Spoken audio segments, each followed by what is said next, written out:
Thank you for coming today. We are very excited to have Dr. Marshall Goldsmith here with us today. Unfortunately, Hubert is unable to be here to introduce him. However, we have probably the next best thing, a copy of the video introduction from the last time Dr. Goldsmith was here. So we are going to show that and let Hubert do the introduction. It is my immense privilege to introduce our speaker today. Our speaker is Marshall Goldsmith. Marshall is my friend. I've been working with Marshall since 2009, I'm going to say. Everything that may be perceived as good about me, I owe to Marshall. Everything that may be perceived as not so good, talk to me. I've been working with Marshall for 5 years now, and Marshall has been a great executive coach for me. A few years ago, if somebody had told me I'm working with an executive coach, I would have said, really? What's wrong with you? And I now have a very different view. I think some of you may have read what is written about. It's all about getting better. It's not about feedback. It's about feed forward and how we can become better and work on a few things and have a positive attitude about this. I've learned a ton from him, but instead of telling him everything I've learned, we're going to have the opportunity to listen to him. Why are we doing this? I think in order to transform this company, all of us, starting with me, but I think all of us, need to be the best leaders we can be. Transforming Best Buy is not easy, right? Doing Josh's job is not easy. Doing Colin's job is not easy. Tim, all of us have very challenging jobs, and so we need to be the best leaders we can be. In order to be the best leaders we can be, we need to work on ourselves. So this is what it's all about. Plus, it's fun to get better. I love playing tennis. I have a tennis coach. I get better. So that's how it works. And my professional life is at least as important as my tennis life. The bad news, when I speak with my tennis coach, I tell him I'm so lucky. Why am I so lucky? Because my livelihood doesn't depend on my tennis game. So,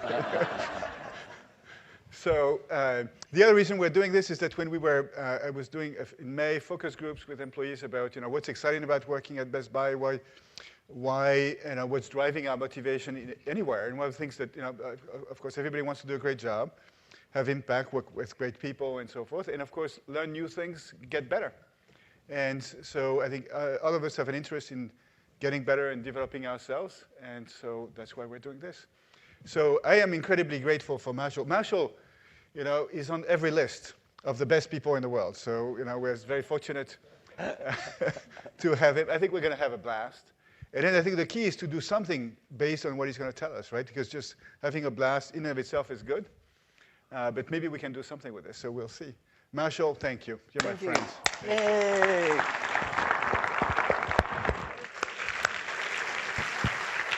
Okay, let us get started. My name is Marshall. I'm from a small town in Kentucky called Valley Station, Kentucky. Went to a little engineering school, Rose-Hulman Institute of Technology. I got an MBA at Indiana University, a PhD at UCLA. I was a college professor and dean when I was very young. Then for 35 years, I do three things. One is like today, I give talks or teach classes, which is what I love to do the most. So I love speaking and teaching. This is a fun part of my job. What I'm most famous for is I'm coach executive. So I'm Hubert's coach. I'm the coach of the head of the Mayo Clinic, the World Bank, Walmart, Pfizer, Glaxo, many large companies. I've been the coach of their CEOs. And then the third thing I do is write and edit books and articles. My most famous book is called What Got You Here Won't Get You There. And then that book, I think, has been published in 33 languages and sold over 1 million copies.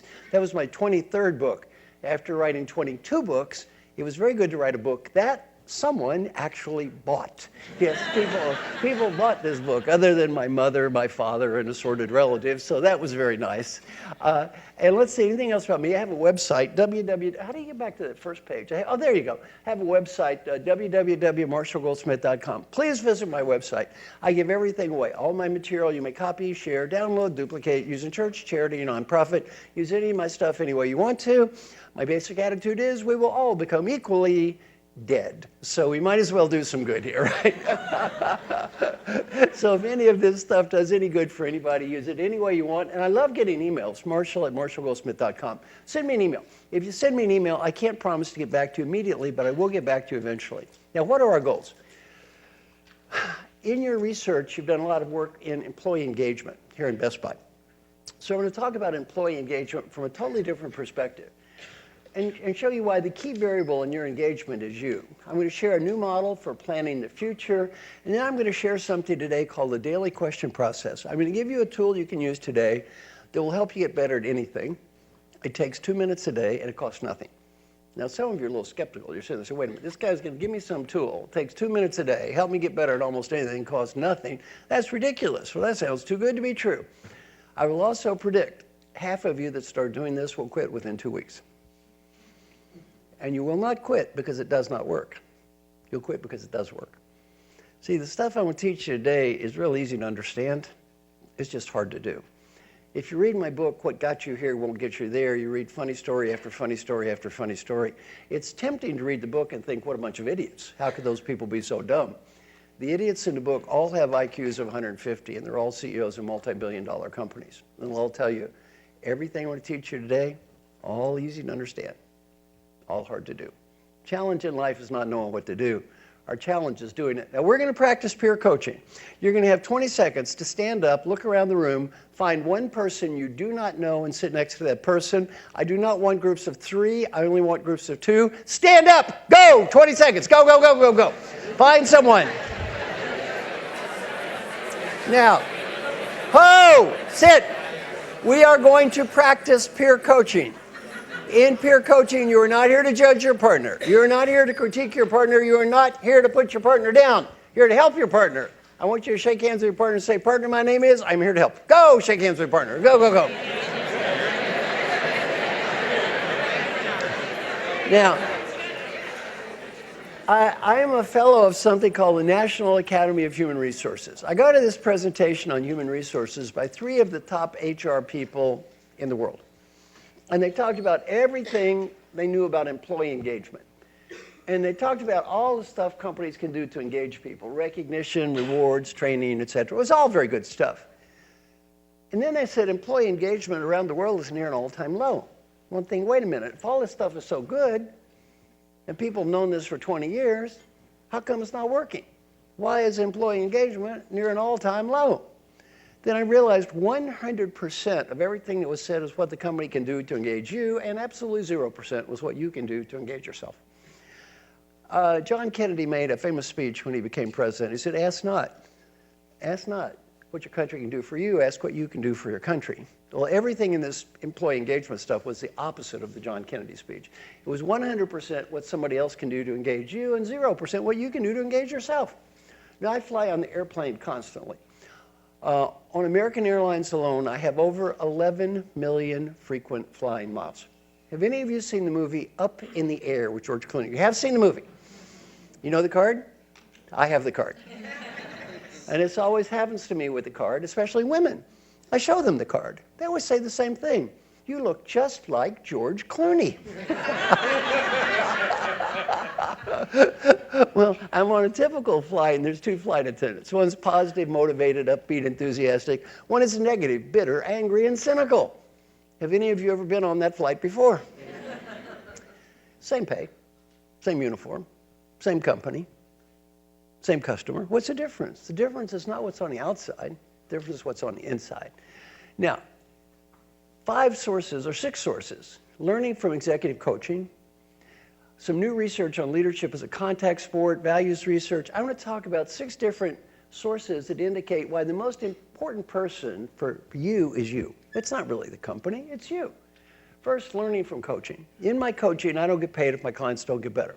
Better is not judged by me or them, it's judged by everyone around them.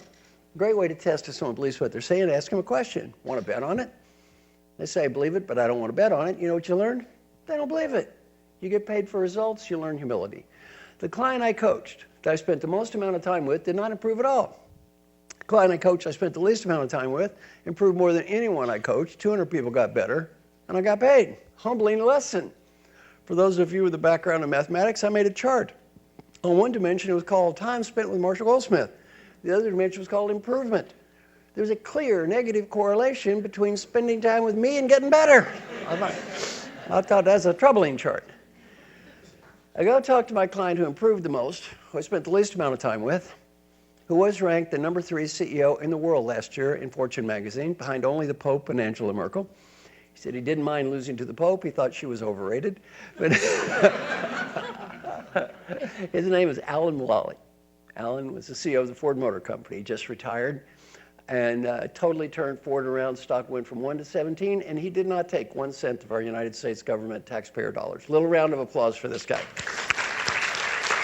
So go talk to my friend Alan. Oh, by the way, Alan now is getting a real job. He's going to work with me. So he's going to do executive coaching now. So I talked to my friend Alan, and I said, Alan, of all the people I coached, you improved the most. I spent the least amount of time with you. I showed him my chart. I said, Alan, the way this chart looks, and you never met me, you would really be good. So I asked him, what should I learn about coaching from you? Now, he taught me 2 lessons, which I'm now going to share with you. Most of us never understand these lessons. If you understand this lesson, you're going to be a better coach. Much more important, if you understand this lesson, you're going to have a happier life. He said, lesson number 1, your biggest challenge as a coach is called customer selection. Pick the right customer, you win. Wrong customer, you lose. He said, 2, don't make coaching about yourself and your own ego and how smart you are. Make it about those great people you work with, how hard they work, and how good they are. These are such deep lessons. And he said, as a CEO of Ford, my job isn't that different. He said, I don't build a car. I don't design a car. I don't sell a car. I have great people. He said, every day I drive to work, I tell myself, leadership's not about me, it's about them. Most of us never understand these points. Is this a group of high character, ethics, and integrity? Yes or no? Yes. I'm going to test that right now. I'm going to ask the group a question, a troublesome question, a personal question, yes, an embarrassing question. If the answer is yes, you must raise your hands. How many people in this very room are still stupidly attempting to change the behavior of a husband, wife, boyfriend, or girlfriend who has no interest in changing? Raise your hands in the air. Come on, get these hands up. And they put her in charge of leadership development. Who are you trying to change here? Should be me. No, but who are you? Have you? Somebody else. Someone else. You're trying to change some partner too. How many husband changers do I? Come on, changing the husband. How many years have you been trying to change your husband there? About 8 wasted years. Well, what's his name? Jason. Jason, look up here. Go like this. Ah, the hand. You have to do the hand. Ah. Let it go or let him go. How many people in this room are still stupidly attempting to trying to change the behavior of mommy or daddy who has no interest in changing? Come on, parental change agents, yes. Mommy or daddy? Both. How many years? 26 wasted years. I was teaching a class at Dartmouth. A woman raised her hand. I said, are you trying to change mommy or daddy? She said, daddy. I said, what's daddy's problem? She said, he does not have a healthy lifestyle. I said, how old is daddy? She said, 94 years old. Leave the old man alone. Now, I'm going to give you a great lesson for coaching others. If they don't care, don't waste your time. They're not going to get any better. And a great lesson for developing yourself. If you don't care, don't waste your time. If you're going to get better at anything, the motivation for your improvement is going to come from one and only one place. Where's that? In your heart. It doesn't come from in here. You're not going to do it anyway. Look at these people I coach. I can't make them change what they don't want to change. What am I supposed to do? Shoot them? Beat them up? Kill them? I can't make them change what they don't want to. I can help them change what they do want to. I can't make you change what you don't want to change. You don't change something, you're not going to change it anyway. It's okay. I'll just try to help you change what you do want to change. That's good enough. Now, leadership is a contact sport. We did a study now with 248,000 people around the world. What we found, key variables for leaders getting better is not any kind of program, it's the leader. More research we did. What did we learn? And we learned that leaders that follow up get better and those that don't. What else did we learn? My friends Jim Kouzes and Barry Posner did research on values. What did they find out? The key to your engagement is not that Best Buy has values. The key to your engagement is every day you get to live your own values. You're not engaged because some company has some plaque up on the wall. Every company has plaques on the wall. Any of you ever worked for another company before Best Buy? Did they have plaque on the wall too? Everybody's got the same silly plaques. They just change the words every now and again, customer, quality, people. Then they get a new CEO, they change it again, right? It's all the same stuff, right? Nobody gets better because of that stuff. You get better because you live your own values, happiness, meaning, and work. You know what we found out? People who find happiness and meaning simultaneously have better lives. The key to having a great life is you need to be happy and you need to find meaning at the same time. You can't just have one or the other. For example, I do these programs at my home with retiring CEOs, which is fascinating. First thing I tell them if they're men is your wife doesn't love you that much. So don't hang around the house. That's the big disaster. And then I tell them, you know, playing crappy golf with old men at the country club and eating chicken salad sandwiches and discussing gallbladder surgery, not a good idea, not a good idea. Well, to have a great life, you need to do two things. You need to do something that makes you happy, and you need to do something that's meaningful for you. Nobody can define happiness for you but you. I can't tell you what's going to make you happy. Nobody can define meaning for you but you. Those answers got to come from in here. What else have we learned? I'm going to share research on active questions versus passive questions and show how just the way you ask questions in life can make a difference. And then we're going to finish. I'm going to invite you all to participate in a study. So I'm going to need either your business card or your email address. So if you don't have a business card, just get pencil and paper, write down your email address. I'll sign all of you up for a study we're going to do. Now, what happened? Why don't we become the person we want to become? Everybody makes New Year's resolutions. The huge majority of those are shot by February. Millions of people depressed, disengaged. Why don't we become the person? Why is change so difficult? Well, I'm probably the only teacher you've ever met that's conducted research studies from thousands of people who have been to my classes. And I measure, do they do what I teach and do they get better? Years ago, my biggest customer was a company called Johnson & Johnson. Do all of you know Johnson & Johnson? Very good company. I worked with their top 2,000 leaders, all the way from Ralph Larson, who was the CEO, down to number 2,000. They all went to my class. At the end of my class, they were asking me to do stuff. Pick something to improve, talk to people, follow up, very simple stuff. 98% said, I'm going to do what Marshall just taught me. 98%. A year later, 70% had done something. 30%, zero. Not 1 second. I'm not ashamed of these numbers. I'm proud of these numbers. 70% of 2,000 people is 1,400 people getting evaluated by 10 coworkers each. 14,000 people have a little bit better life. I'm not ashamed of that. I'm proud of that. And I got good news. The people that did the stuff got better. I got better news. The people that did nothing didn't get worse. It's all good, right? Yeah, by the way, the odds on any of you getting worse based on anything I teach you today are incredibly low. You may not get better, but statistically, you're not going to get any worse, right? Why don't people do what I teach? Their answer had nothing to, oh, by the way, I'm going to walk around. And one rule, when I walk around, I don't want to see the back of your head. So I wander like this, walk, walk, walk. You turn your head. This is your exercise program, so I don't see the back of your head. Why don't people do what I teach? I asked them, why do you do what I teach? Their answer had nothing to do with ethics, values, or integrity. They won an award that year, most ethical company in the world. They're good people. You're good people. It had nothing to do with intelligence. They're smart. You're smart. Why don't people do what I teach? It has to do with a dream. It's a dream I've had for years. I'm going to make a prediction. Many of you have had this dream. Yes, many of you have had this same dream. Yes, many of you have had this same idiotic dream on a recurring basis for years. And this is going to describe why in life we don't do what we know we should. Some of you are skeptical right now. You're thinking, he does not know my dreams. Don't bet against me. What does a dream sound like? It sounds like this. You know, I'm incredibly busy right now. Given pressures of work and home and new technology that follows me everywhere, and emails and voicemails and competition, I feel about as busy as I ever have. Sometimes I feel overcommitted. I don't tell others this, but every now and again, my life feels just a little bit out of control. But you know, I'm working on some very unique and special challenges right now. And I think the worst of this is going to be over in about 3 or 4 months. And after that, I'm going to take 2 or 3 weeks and get organized. And I'm going to spend some time with the family. And I'm going to begin my new Healthy Life program. And after that, everything is going to be different. And it will not be crazy anymore.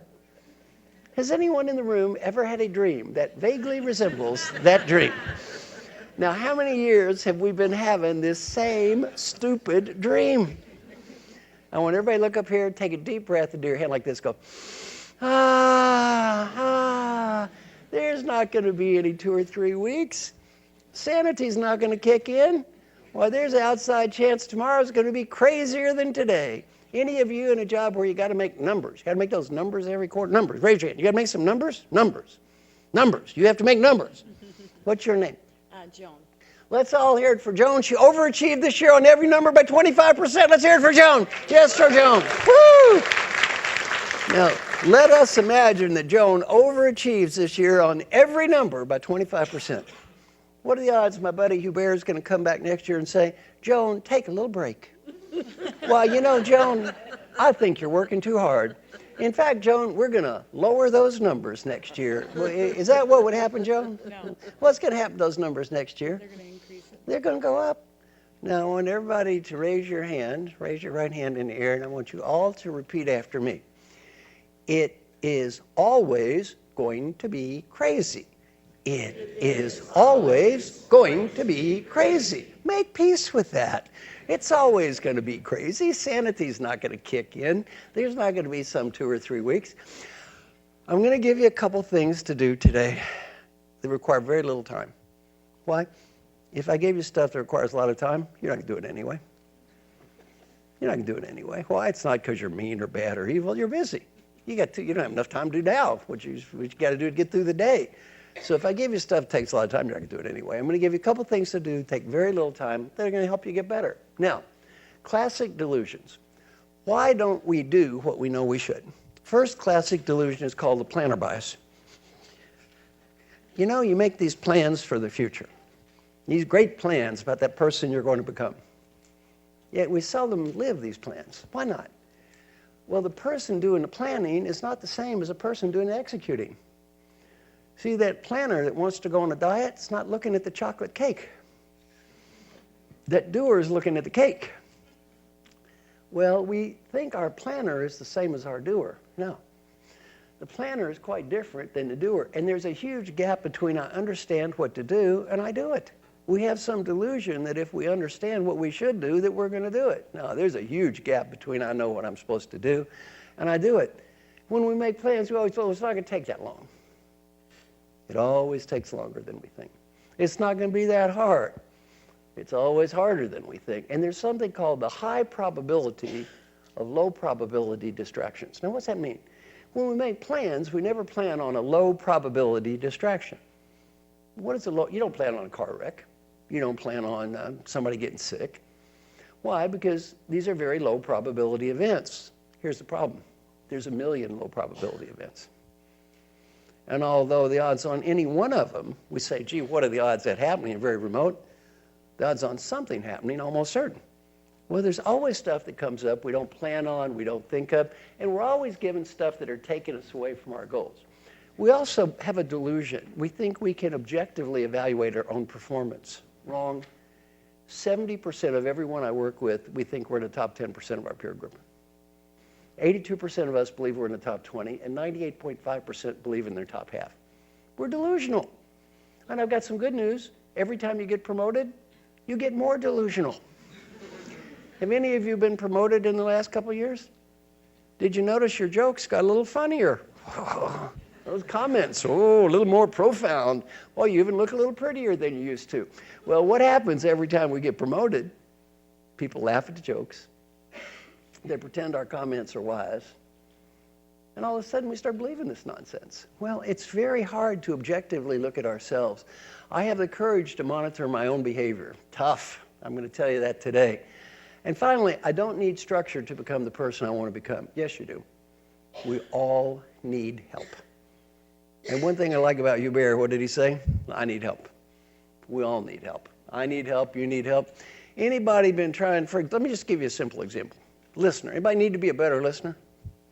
How many years you needed to be a better listener?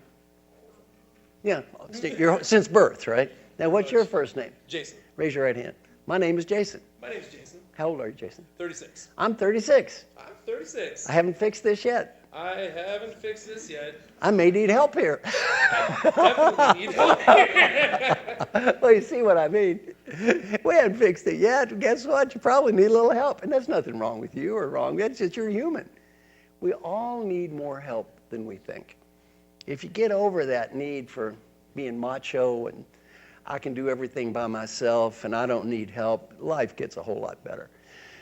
Now, the Great Western Disease. I'll be happy when. The Great Western Art Form is called a commercial. How many times have you seen this? There's a person. The person is sad. They buy a product. and they become happy. You ever seen that before? That's called, in fact, you all make a couple of those yourselves, right? Yeah, those are called commercials, right? And that led to the great engagement myth. People will be engaged when? When the company does this or that or something else for you, you're going to start becoming engaged. Not so much. Almost everything in our society tells us the answer is where? Out there. No, it's not. There's not much answer for anything out there. People win the lottery 2 years later are virtually no happier than before they won the lottery. We all think if I won the lottery, I'd be so happy and the rest of my life would change. Look at the research. People who won the lottery. Now, before, they had an old house in a cheap neighborhood with the old friends. Now they got a new house in an expensive neighborhood with no friends. So, you just change problems. You just change problems. There's not some answer out there that's going to make us happy or engaged. As we wander through life, I want you to think of what you can change and what you can't change. Determinism. Our choices are coming from out there. We can't change them. Fate. That's determinism. Choice is what we can change. Everything in engagement has been deterministic. If the company does this, you will be engaged. That somehow you're some sort of puppet, and if the company does these things, you're going to hop around and be all happy and engaged. Maybe not. Maybe not. Now, we create our world, and at the same time, our world creates us. What is fate? Fate, the hand of cards we've been dealt. We've all been dealt a hand. And you know what? You can't do anything about the hand. That hand you've been given right now at this second in time can't change the past. That's the hand. Choice, how we play the hand. Now, we can't change the hand. What we can change, how we play the hand. Now, first, let's talk about determinism. We waste hours of our lives talking about stuff we cannot change. Talk to your partner, 20 seconds. Give me a list of answers. What are some of the areas we spend hours of our lives talking about or worried about? We ain't going to do anything about it anyway. To your marks, get set, talk to your partner. Give me a list. What do we spend time on? We're not going to change. All right, give me one thing. More hours in the day. Yeah, I need more hours in the day. Yeah, that's a good one. She needs more hours in the day. Now, did the time God give you a call and ask you about more hours? Not so much, no. What are some other things we waste time about? We're going to change them anyway. Give me another one. Traffic. You going to do anything about that? No. How much time we spend carping about the traffic? What else? You have one about worrying about impacts at work and changes. Yeah, when you can't control all that stuff anyway, right? Yeah, change what you can. Well, yeah, and we're in Minnesota. What's one of the big ones you left out? What? Snow. The weather. Did the weather god call any of you and ask you for your input into the Minnesota weather? Were any of you consulted as to the weather? Now, we spend hours. How about the bad football coach? You can do anything about that bad football coach, right? How about the Minnesota Vikings? You can do much to change them? No. We spend hours carping about a whole bunch of stuff we have absolutely zero control over. Give you a good strategy of life, how to save a lot of time. Quit doing that. Can't change it, can't impact it. Take a deep breath, let it go. Just focus on what you can change. What you can't change anyway. Now, how can we become the person that we want to become in life? Think about yourself and think about that you want to become in the future. How can you become that person? Well, I'm going to give you 4 ways to look at your future. Positive, negative, change, keep. The first one is called positive change, creating. How can you create the new person that you want to create? Positive keep is called preserving. What is it about your life you want to keep? Preserve. There are things in your life you don't want to change. What is it you don't want to change? Negative change, eliminate. What is in your life you need to get rid of? And we all need to get rid of something. And then finally, negative keep, what is it you just need to make peace with? There's certain things in life we don't like. You know what? We're not going to do anything about them anyway. What is it you need to learn just to make peace with? Now, that's a great model to look at life. First, creating. Who is the you that you want to create? I want you to think about yourself. Who is that new you want to create? And a lot of times we don't think this way because we think that's just the way I am. Well, as long as you think that's just the way I am, guess what? That's just the way you're going to be. Well, we don't have to put ourselves in a box. We can all kind of become a different person. And let's talk about, first, our identity.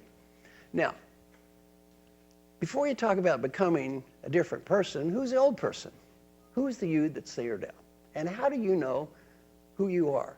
Well, the first part of our identity is called our remembered identity. Oh, it's past, future, self, other. First, our remembered identity. How do you know who you are? A lot of it is your memories. You think you're a bad tennis player. Okay, how do you know you're a bad tennis player? You have memories, you played games, you lost. These memories, like Pierre's talking about being a bad tennis player. How's he know? I mean, yeah, how's he know? Oh, Hugh Bear, he's thinking about being a bad tennis player. How's he know? He has memories. Playing tennis, loses, these stick in his mind. The second part of our identity is called our reflected identity. Now, you think you're a bad listener. How do you know you're a bad listener? Somewhere in your life, people told you you're a bad listener. These comments from other people have shaped the way you view yourself. So you start thinking, I'm a bad listener. Well, you obviously think that way. Why? We've been told we were that way from important people in our lives. Now, the one we're going to spend time on is our programmed identity. We have all been programmed to believe we are a certain person. And these programs influence the way we see ourselves and a lot of times carry on from us as little children all the way through our lives. I'll give you an example of my own life. Now, I do a lot of volunteer work. This year I'm working on 2 volunteer assignments. One of them was written up in the New York Times yesterday. I'm a volunteer coach of Dr. Jim Kim. Dr. Jim is president of the World Bank. His mission is the eradication of extreme poverty on Earth. And so I'm trying to help out Dr. Jim. That's the big project. The little project is my hometown. I'm from a small town in Kentucky, Valley Station, Kentucky. The middle school down the street from my home last year in Kentucky, we came in last place in academic achievement. Now, if you know anything about academic achievement, last place in Kentucky is bad.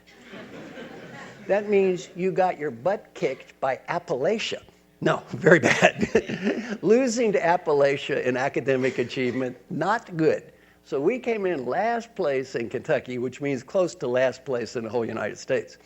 Well, the odds on me being ranked #1 leadership thinker in the world from there, roughly equivalent to snowball chance in hell. Yet when I was brought up, I got some programs that changed my identity from my mother. My mother went to college for 2 years and was a teacher. Now, when we were growing up, my dad had some silly idea women shouldn't work. So we got to be poor. Well,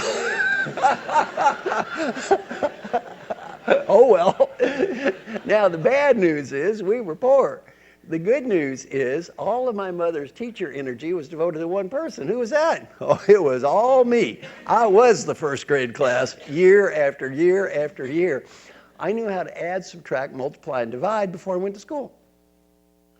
Now, when I was growing up, my mother gave me some programs that shaped my identity.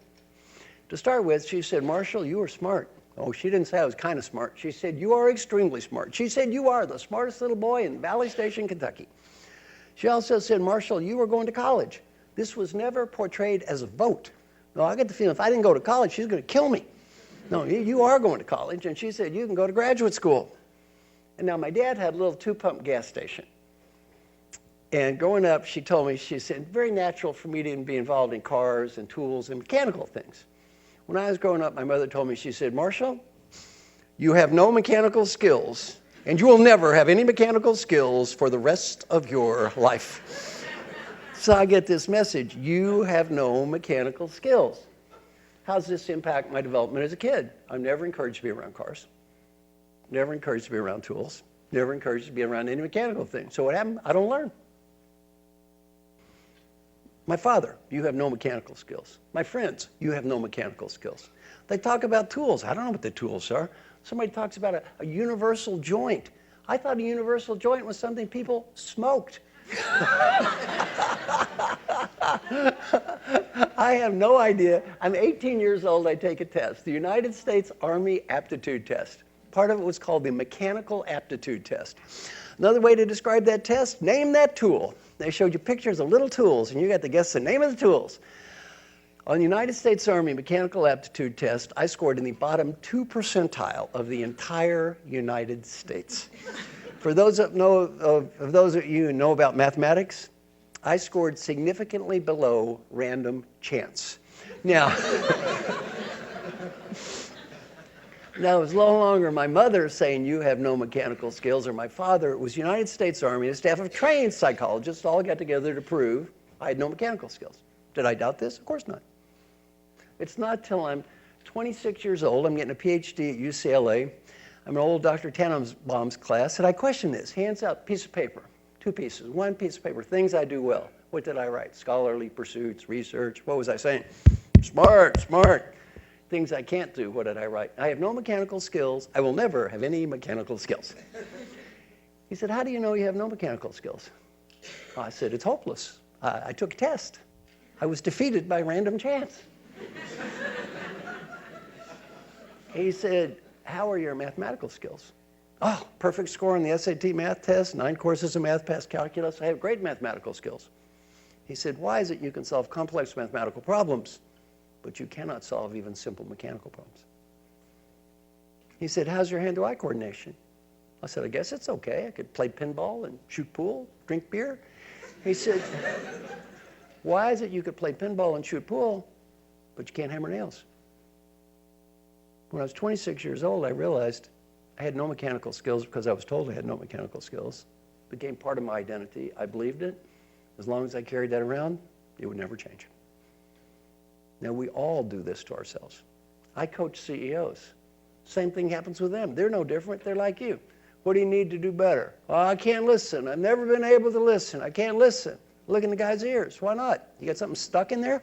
Well, I can't give people recognition. Why not? Are you genetically mean? Well, you know. Well, as long as we tell ourselves this stuff about ourselves, it's not going to change. Now, I did not have a brother or sister, and my wife did not have a brother or sister. So if you're brought up as an only child, you don't realize how important brothers and sisters are in shaping your identity. How many of you do have a brother or a sister? Most of you do. Well, let's see how accurate this is for you. It is amazing how many people I work with. Our identity, how much of our identity comes from how we were defined by our parents relative to our brothers and our sisters. She's the smart one. She's the pretty one. He's the goofy one. He's the athletic one. How many of you have at least part of your identity, the way you view yourself, that goes all the way back to the way mommy and daddy told you you were relative to your brother or your sister? Yeah, this is amazing. And a lot of it is good. Sometimes even the good, though, is not always so good, because we feel like we have to do it all the time. For example, the answer is yes. Please raise your hands. How many of you were the responsible one? Now that responsible one, that sounds kind of good, right? The responsible one. Here's the problem. What did the others get to be? They got to be irresponsible. Oh, and by the way, who would take care of it? Because you're the responsible one. I worked in a hospital. This was frightening. I just worked in a big hospital, and I asked how many of you were brought up to believe you were the responsible one? They all were. They all were. Now, again, it's not bad to be irresponsible. It's just bad to always have to be responsible. Does that get tiresome on occasion? Look up here, you two, both of you.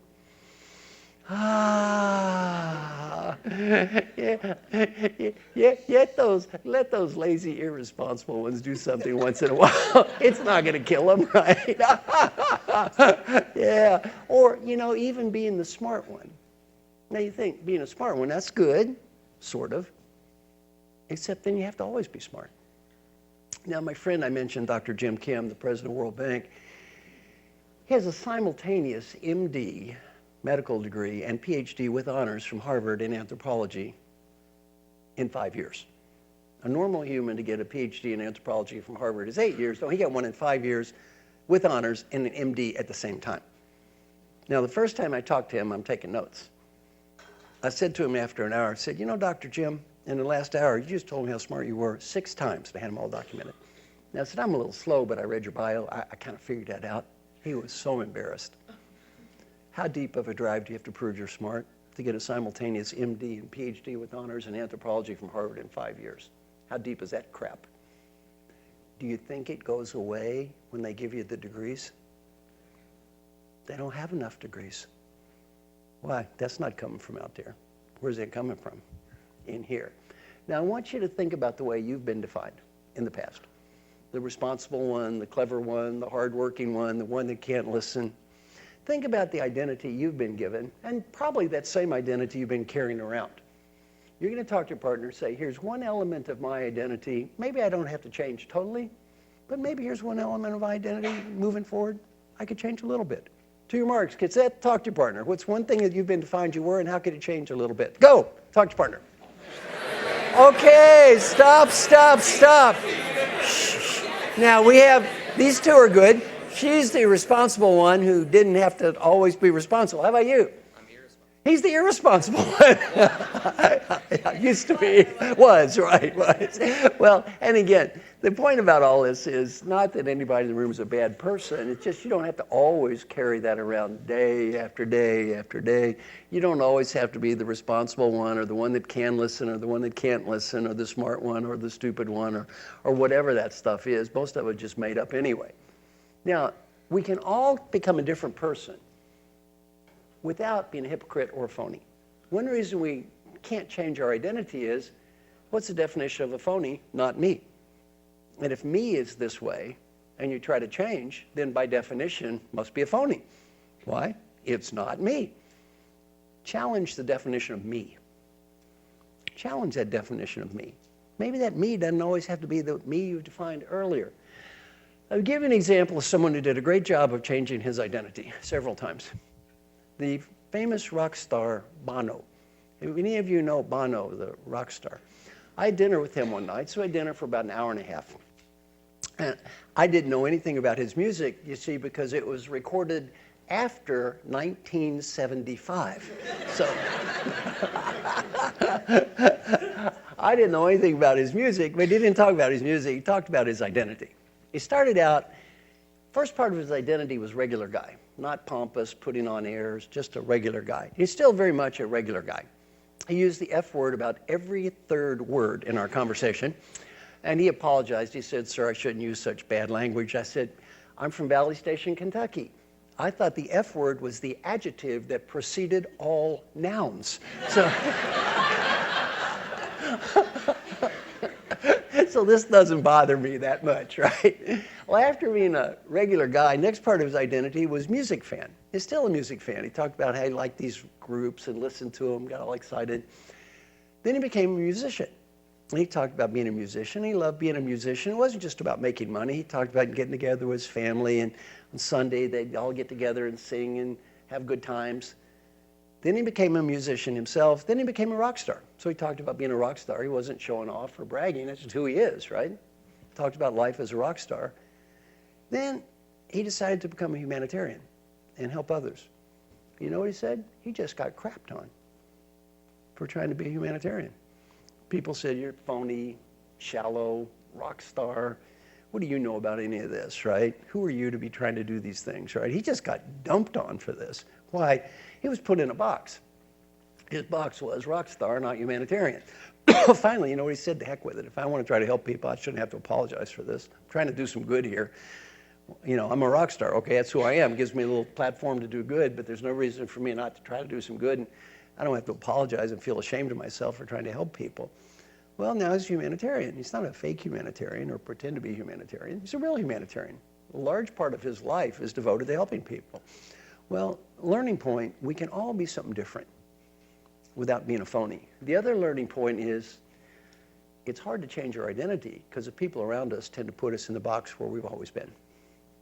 In his case, even people in his band, they wanted to put him back in the box. Why? You've been brought up to believe you're a certain way. The people around us tend to push us right back to where we've been in the past. So it's very, very hard to focus on who do I want to be and try to become that person. Now, the next part of this is preserving. What is it in your life you want to keep? We talked about what is it new that you want to create. What is it in your past that you're grateful for? And a good way to think about that is, what am I grateful for? What is it about the past I'm happy about, I'm grateful for? I was flying on an airplane from Santa Barbara to LA, and the landing gear didn't work. Then it tried again, and the landing gear didn't work. And the third time it didn't work. This is very distressing. So it was one of those small planes, so they decided they would circle around until they ran out of gas, and then we would try to land again. this is not good as a passenger, right? So I'm thinking, this means when we crash, rather than being char-broiled, I will only be lightly toasted, right? So we're circling around, and it causes you to ponder about life. So I'm thinking, what's important in life? And I realized the one regret I had is I didn't thank enough people.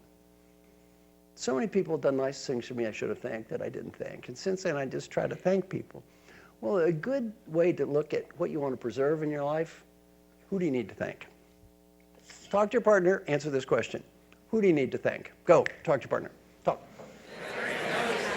Okay, stop. Shh. Okay, who do you need to thank? Your mom. Very important. The number one regret kids have when mom and dad die, why didn't I thank them for all the nice things they did to help me? Do it now. Do it now, because that's very important. Think about who is it in life you should thank. And if you look at this, preserving, very important not to put down the past. Now, my friend Frances Hesselbein was the CEO of the Girl Scouts. Peter Drucker said the greatest leader he ever met in his life. She had a great motto when she turned around the Girl Scouts. What was her great motto? Tradition with the future. She said, we can't relive the past, yet I never want to put down the past. You know, tradition with the future. Very important for Best Buy. Your organization is going through all kinds of changes, right? Well, sometimes there's a tendency to put down the past. You know, they did that, that was bad, whatever. Never a good idea. No need to put down the past. Doesn't mean the future is going to be the same as the past, yet there's a lot of good in the past that you want to preserve too. So very important if you look at your life, what is not just what do you want to change, you can't focus too much on the past, because if you try to preserve too much, you're like Kodak. You die. That's what happened. They couldn't let go of the past. They died. IBM, they had to bring in a new CEO. Why? They had to change.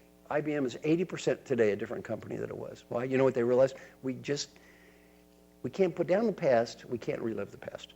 It's a different world. You just got to keep changing. Now, the next thing is eliminating. What do you need to get rid of? And one of the biggest challenges we have with new technology is overcommitment. Overcommitment. You're going to talk to your partner and answer this question. Look at the new you want to create in the future. What's one element of that new you, what do you need to get rid of to do a better job of being the you want to be in the future? So here's one thing I want to be in the future. Here's one thing I need to get rid of to help me get there. To your marks, get set, go. What's one thing you want to get rid of? Okay, stop. And finally, what is it you need to learn to accept? What is it in life you just need to learn to accept and make peace with? Now, I'm going to teach you a couple of lessons on accepting. If you just don't learn anything else today but these two lessons, you're going to be better at influencing people, and you're going to have a happier rest of your life. Acceptance is really important for happiness. Who do you need to forgive? How do you prioritize? What do you just need to make peace with? First, Peter Drucker. The great expert on management, Peter Drucker, taught me a lesson that few of us ever deeply understand. If you ever deeply understand this lesson, you're going to have a happier rest of your life and be better at influencing people. What is the great lesson? Every decision in life is made by the person who has the power to make the decision. Make peace with that. Every decision in life is made by the person who has the power to make the decision. Make peace with that. Not the best person, or a right person, or a good person, or a fair person, or a smart person. Sometimes decision makers are crazy people. Every decision is made by that person. Decisions are made based on one and only one variable, power. Whoever has the power to make the decision is going to make the decision. Most of us never understand that. Now let's take the women sitting here from, you women sitting here in this row. You all, okay, ready? Look up here. I'm going to show you how most of us never deeply understand this point. Are you ready? Have any of you women sitting from there to there ever said this to yourselves before? I'm amazed at someone at that level, followed by is weird, crazy, does dumb things, acts like an idiot, and can be so stupid. Have you, not here in Best Buy, but in other organizations, have you ever had such thoughts? Every one of these women has had these thoughts. These seemingly intelligent women have had these thoughts. Now I'm going to point out to you 1, 2, 3, 4, 5, 6, 7, 8 women why these thoughts make absolutely no sense. Are you ready? In your life in the past, have you ever read before a history book? Have any of you read a history book? They have all 8 read history books. Next question. In the history of this world, have most people of those high levels of money, status, and power, have they been mostly women over the years or men? Who have most of them been over the years? Well, they all agree again. Men. Mostly younger or a little bit older? A little older. Is there anything in the entire history of this world that would lead you to believe, when you take old men and you give them huge amounts of money and status and power, well, they begin to act incredibly sane and rational? Now, did you read that book? No, did you read that book? There is no book. They often get crazier. Yet we talk about life as if somehow decision makers are supposed to be these sane and logical and rational people.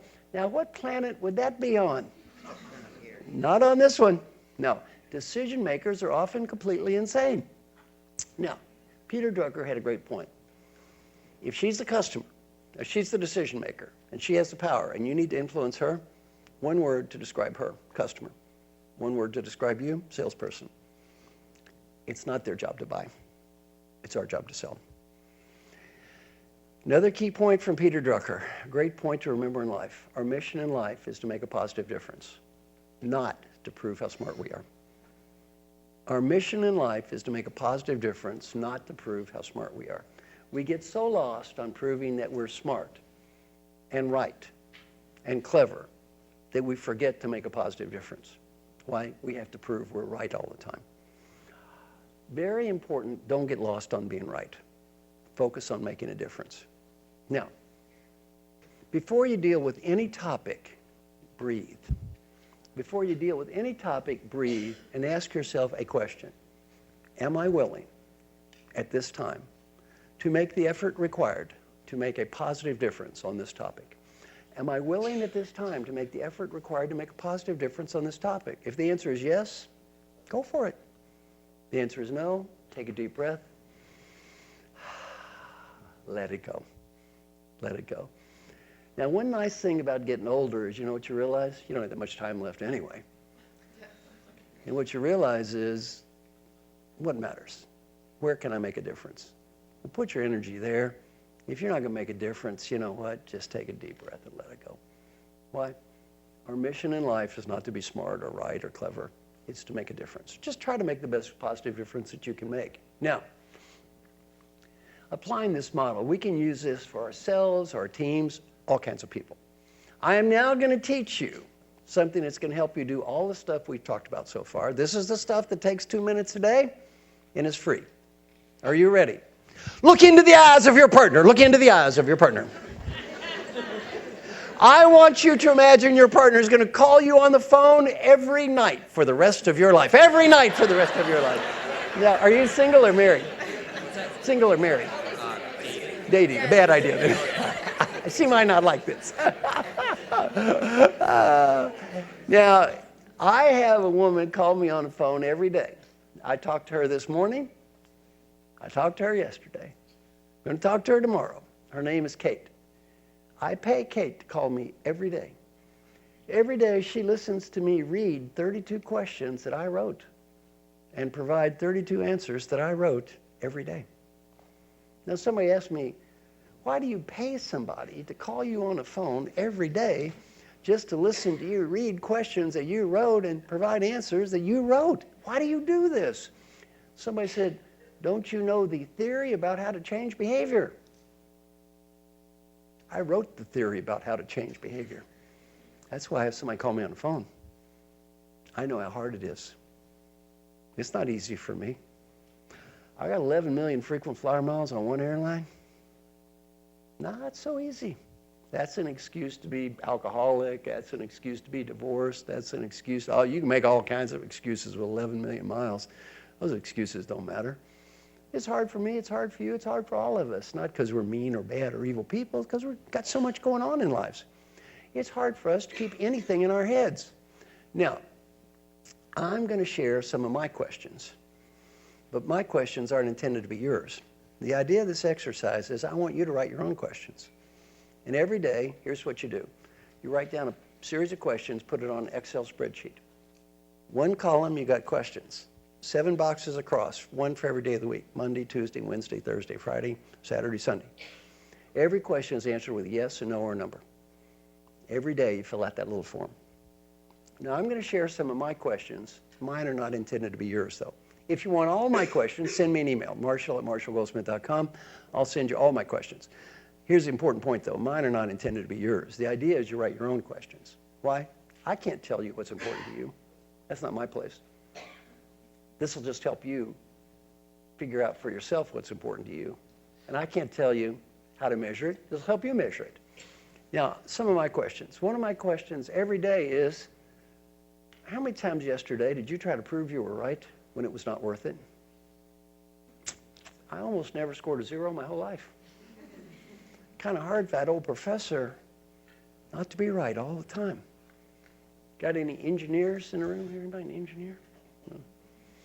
Well, am I the only one that has the trying to be right problem? No, yeah, I got some other people here. Yeah, how many people in the room, maybe we try to be right just a little bit too much? Yeah. Yeah. How many angry or destructive comments did you make about people yesterday? Did you say or do something nice for your wife? Did you say or do something nice for your son? Did you say or do something nice for your daughter? Are you updated with all your customers? How many minutes did you walk? How many push-ups did you do? How many sit-ups did you do? Just a bunch of basic questions about life. Now, my friend Jim Moore that does this will tell you it saved his life. It didn't kind of save his life or sort of save his life. It did save his life.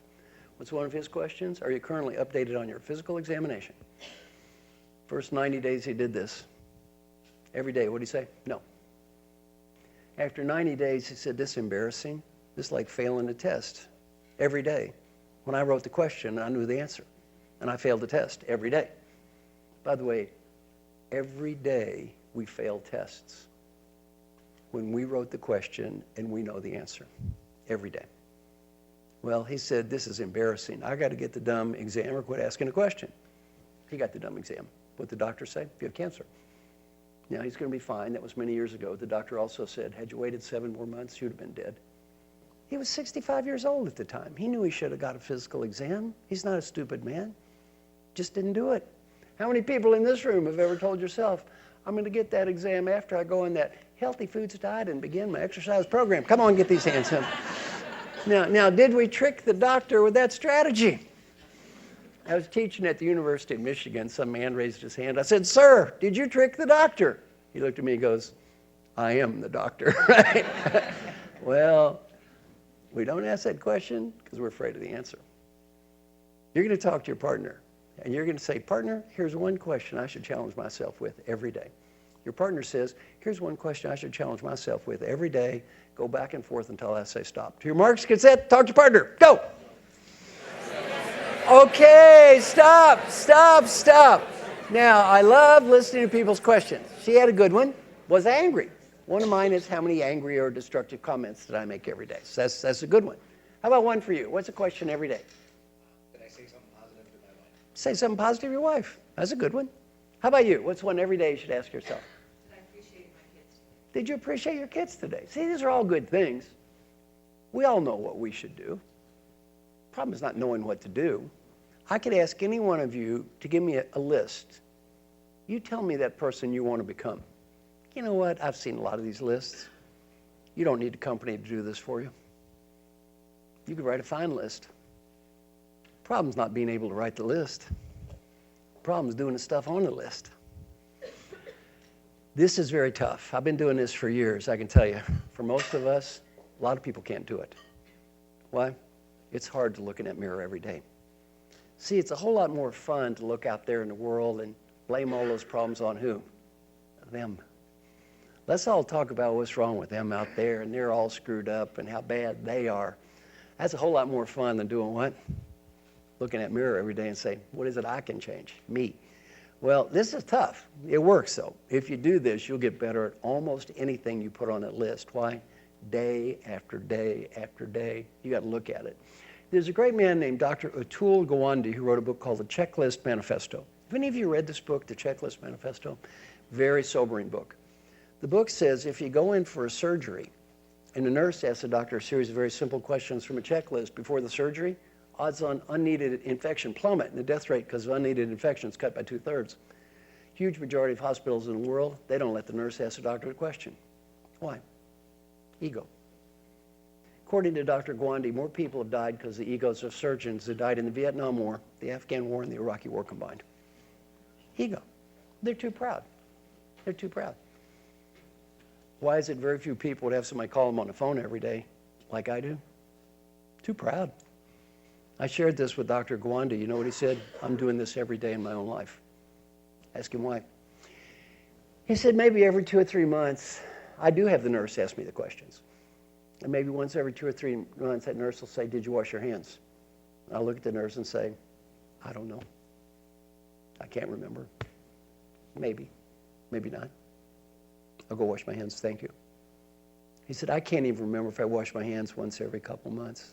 And I wrote a book about washing hands. He said, how many days did I forget to be happy? How many days did I forget the people I loved? How many days did I forget what mattered in life? You know what he said? Way too many days. Way too many days. So this is a great exercise because what it does every day, you get that reminder. What matters in life? What matters in life? Just do that. Now, I'm now going to talk about my new first 6 questions. And you're all going to be invited to participate in a research study. So if you want to be in our study, get out pencil and paper. All I need is your email address. I don't even need your name. And just leave it on your desk. All I need is your email address. And if you have a business card's fine. Either business card or just an email address. Here's our new research. Every day. My daughter taught me, my daughter is, by the way, some of you may have met my daughter before. My daughter is Kelly Goldsmith. So my daughter graduated from Duke, and she was on the TV show Survivor Africa, the 3rd season of Survivor. So if you saw the 3rd season of Survivor, I'm Kelly's dad from Survivor. Then after that, she got a PhD at Yale, and then after that, she's a marketing professor. I'm going to get to see her tonight at the Kellogg School of Northwestern. So Daddy's very proud. She just got ranked as one of the top 9 business school professors in the world under 40. So proud father. Well, Kelly taught me this new stuff. By the way, do any of you have teenage daughters? Sometimes they get better.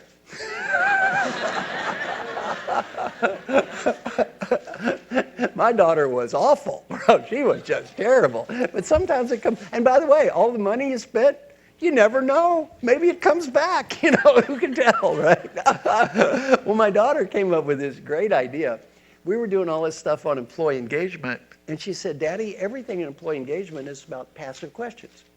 And when you ask a person a passive question, they're going to give you an environmental answer. For example, if I ask you, do you have meaningful work? And you say no. And I say, why? The company makes me do trivia. Do you have clear goals? No. Why not? They make me do nonsense. They don't know. They're confused.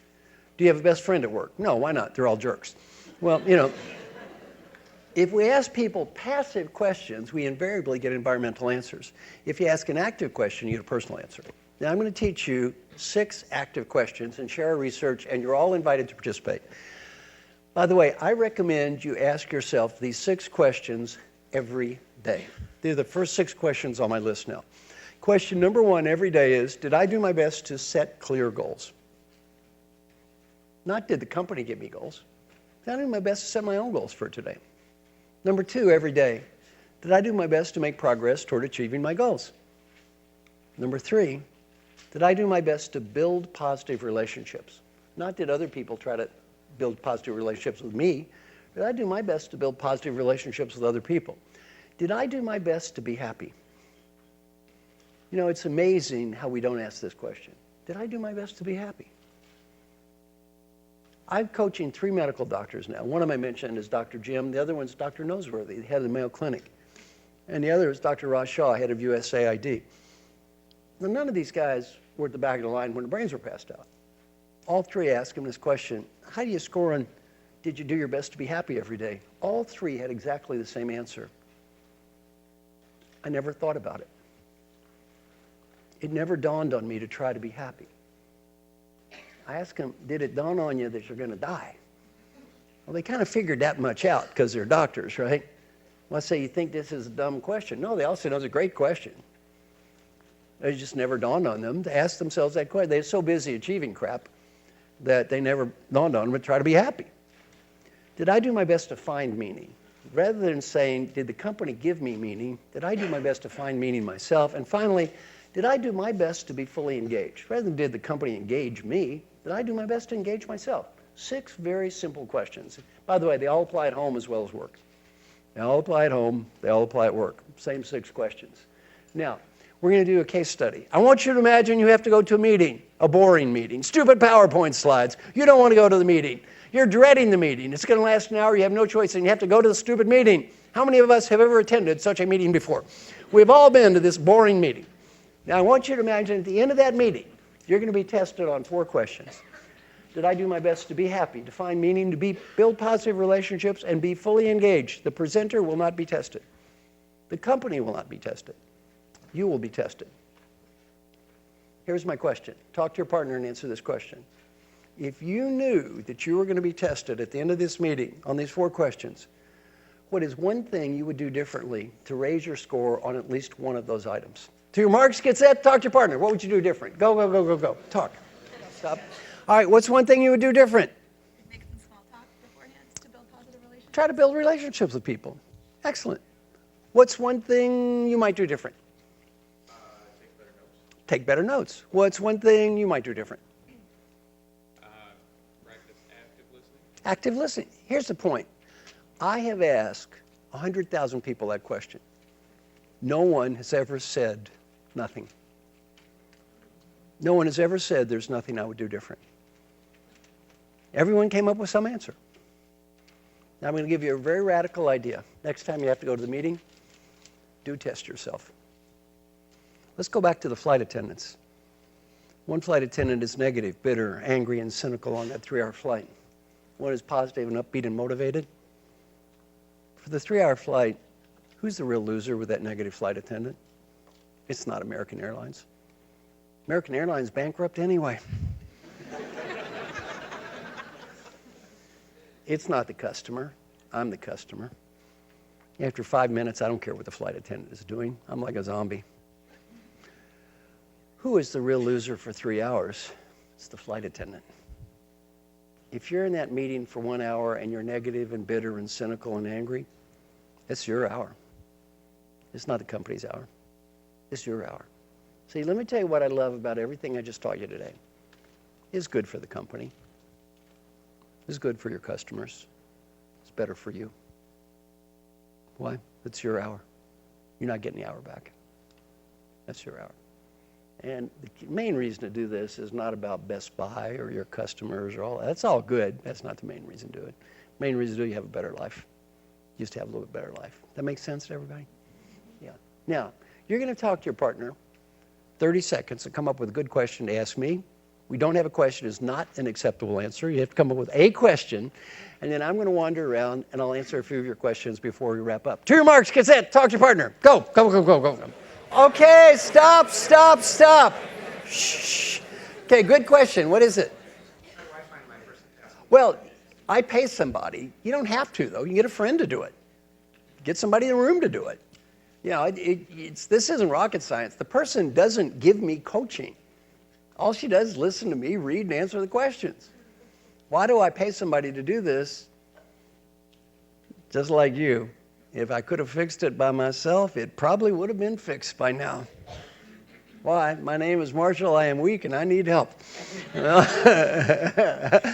Nothing wrong with that. Nothing wrong with that. By the way, if I didn't have somebody call me, I know myself. Easy to kind of slide by. Well, tomorrow. I get that tomorrow. Yeah. And next day. Yeah. That's going to rank right up there with those healthy foods and diet and exercise program. You know, easy to slide out of this stuff. Hard to look in that mirror. By the way, I'm going to warn you in advance. You know those fancy values plaques on the wall?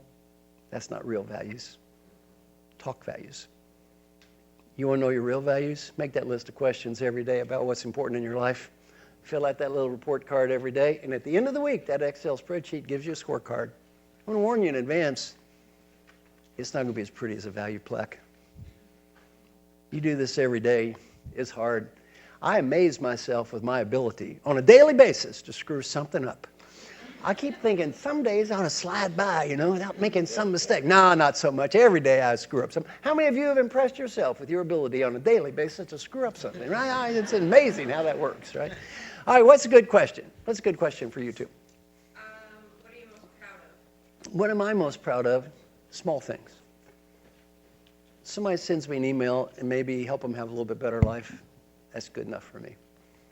I'm not going to cure cancer or save the world for democracy here. Maybe one of you all has a little bit better life. That's good enough. That's good enough. And when I coach people, that's what I tell them now. I say, look, I can't promise I want to help your company make you more money. I just want to help you have a little better life and the people around you have a little better life. And then I always say, is that okay? You might be surprised to learn 100% so far. I've said, you know what, that's fine. Let's just go with that. That's good enough. Yes, sir.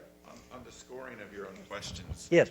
On the scoring of your own questions, you said it was yes, no, or a number? Yeah, yes So- counts as a 1, no as a 0, or a number. For example, how many push-ups did you do? That's a number.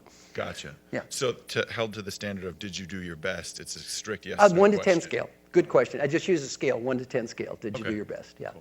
Thank you. Okay. Question. When you're on the airplane, do you just take quiet time? I frequently fail on the airplane, too. See, that's another one of my biggest problems. I fly constantly, so you'd think I get something done. See, I'm a teacher. Great is the need of the student to learn. You see, far greater is the need of the teacher to teach. Let's imagine I go on an 8-hour flight. Sometimes some poor man sits next to me. Occasionally, he makes a terrible mistake. He looks up and he goes, "What do you do for a living?" 8 hours later, the poor man, why did I ask, right? Well, like I said, great is that need of the student to learn, far greater is the need of the teacher to teach, right? I have very little interest in his need to be taught, but it's my need to teach. Well, my problem is not doing what I do. My problem is stopping. And the airplane is a great example. Why? It's hard. I'll give you an even more stupid example. I fly on a plane. If I'm not careful, I get off the plane, click, there's a made-for-TV movie on about some stupid mother killing her cheerleader daughter's friend in Texas. I spend 2 hours of my life watching this idiotic movie. I don't get enough sleep, right? I wake up the next day and I say, why'd I do that?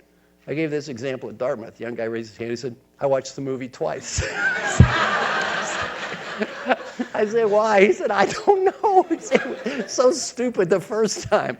Well, why'd you watch it twice? Inertia. If you test yourself every day, and one of those questions, how many hours did you sleep? You're a lot less likely to watch the movie. Now let me finish with my favorite exercise, and we're going to wrap up. I'm now going to give you the best coaching advice you're going to get in this or perhaps any other lifetime. Oh, by the way, here's the results from our 2-week study. You're all going to get an email if you want to participate every day for 2 weeks. You're going to be asked these 6 questions. What are the 6 questions? There they are. This is not going to be a trick here.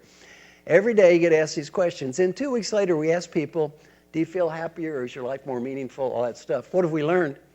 79 studies, 2,537 people so far. 37% of people that have been gone through our research say, I got better at everything.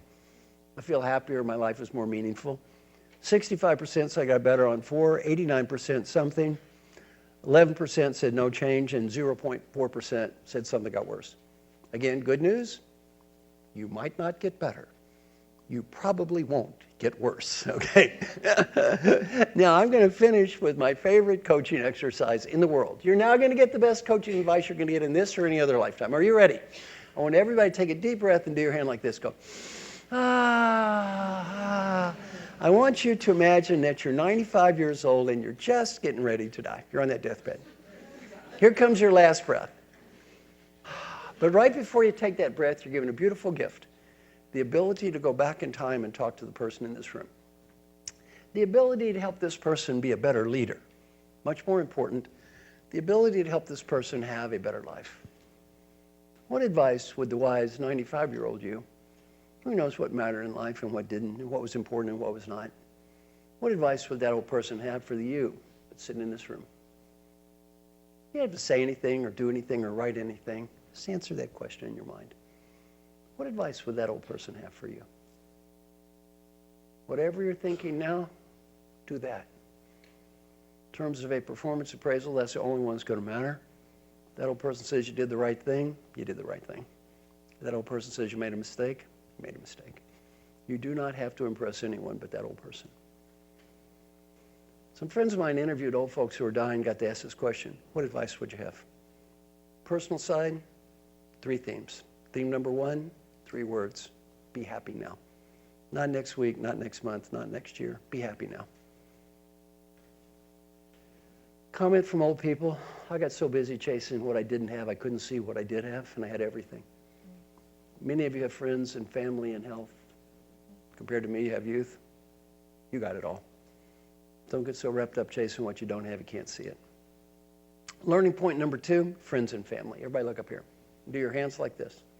Now look at all the good faces in the room. Look around the room at all these good faces. Now look back up here. When you're 95 years old and you're on the deathbed and you go looking around the room, no Best Buy employees are waving goodbye.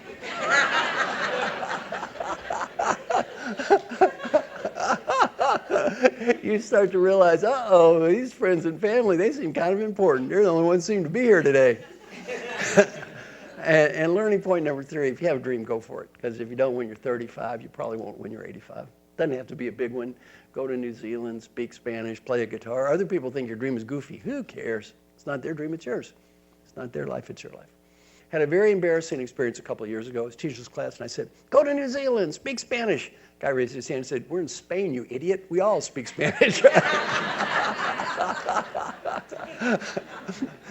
Business advice isn't much different. Number 1, have fun. Life is short.